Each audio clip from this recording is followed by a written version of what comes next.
Son métier, c'est aide ménagère. Voici donc Tina. À rentrer chez soi et retrouver un intérieur propre, bien rangé et qui sent la fraîcheur. Une sensation agréable auquel chacun aspire. Dans quelques heures, ce sera grâce à Tina. Épousseter, aspirer, passer l'éponge ou le torchon, ça ne s'improvise pas. Cela demande de l'organisation. Comme on est seul dans la maison, il faut avoir de l'autonomie, il faut savoir s'organiser, il faut avoir aussi une bonne méthode de travail pour qu'on satisfasse le client à 100%. Tina sait aussi faire parler la poudre. La vaisselle, le linge, cela fait aussi partie de son métier. Dans cette maison, c'est chaque semaine qu'elle y vient. Autrement dit, qu'elle repasse. Cela veut dire qu'on lui fait confiance. C'est important, non ?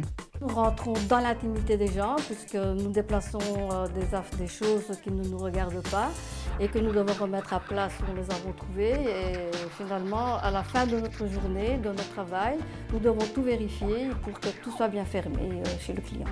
Quelle souplesse, quelle dextérité. Laver les vitres, c'est parfois un exercice de gymnastique.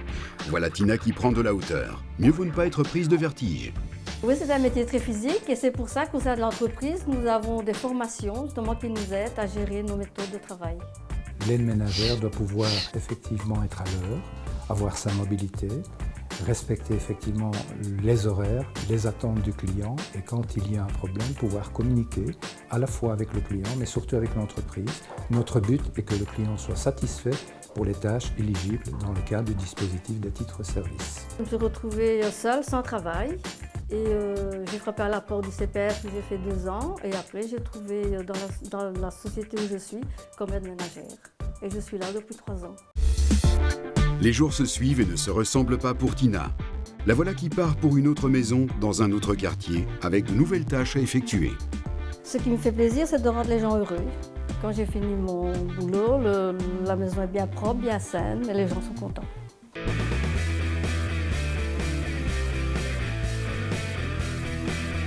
Je dirais que mon métier, c'est